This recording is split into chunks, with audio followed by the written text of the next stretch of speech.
Hello YouTubers. I wanted to take this moment to just go over something I mentioned in my last video. Nobody's gotten back to me about it, but it's been gnawing at me as I've been walking the dog, which is why I'm stopping in the middle of the park to have this conversation with you tonight. Here we are in the park walking the dog. Sorry for those of you who get motion sickness. Have to go all the way around.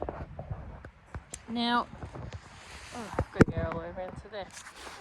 Now, the thing that bothered me was I mentioned that my meltdown was like a tantrum. And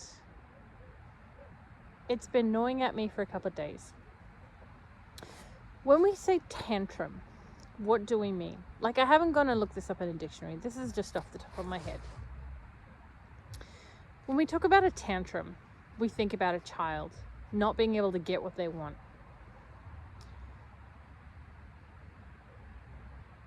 But I think often what we mean when we say tantrum is that a child isn't getting what they want, and somehow they've decided that the way that they need to get what they want is to have a tantrum, is to kick and scream and yell and do all this stuff.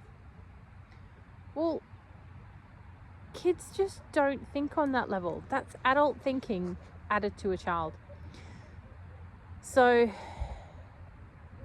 a tantrum is when the child is reacting to stimulus and to a response, either usually negative, towards what they want.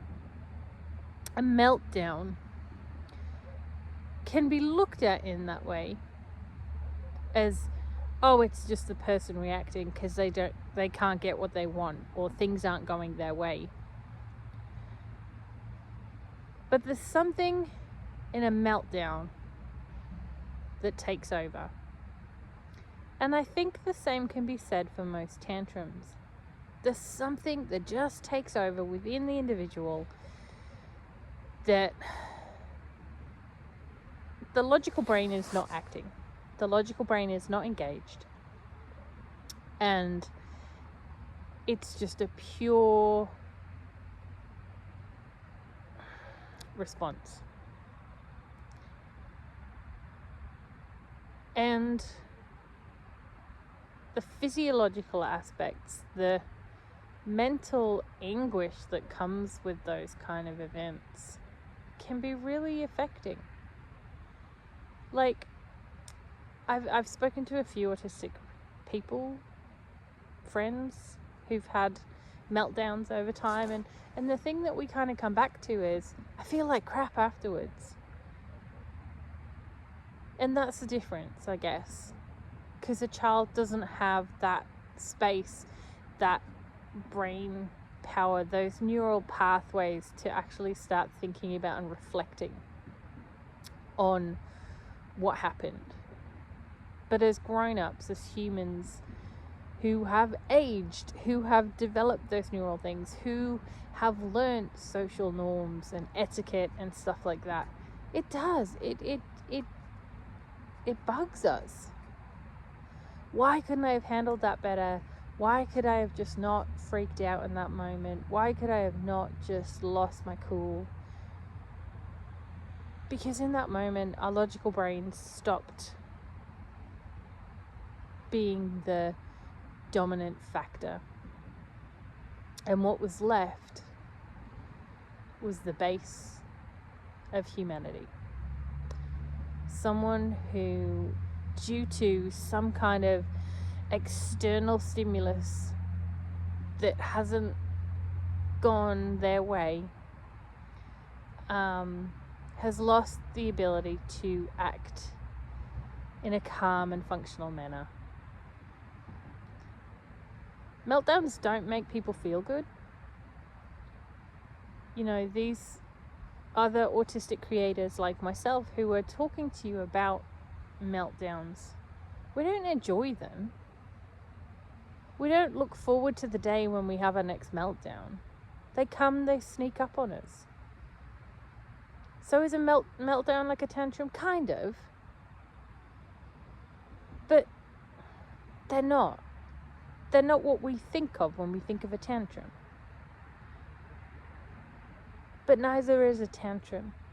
The next time you see a kid kicking and screaming and shouting and being a bit of a pain for the parents, it's not because of the parents.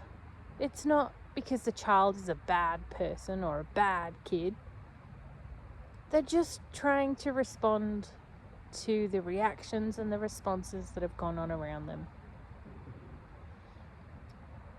And we don't get it right. And sometimes some of us can learn to control that once we reach that point. Some of us with autistic brains, we really struggle with that aspect. Thanks for listening. Thanks for understanding. Like, subscribe, comment. I'd love to hear your thoughts on my reflections. Tell me that I'm wrong. Tell me what you think it is. I hope you've enjoyed this slightly different take. I hope that everything works. The sound and the video. I will check it all when I go home before I upload it. But don't forget to like, subscribe, and push this out to other people who you think might be interested in learning more about autism and what it means to grow up with autism.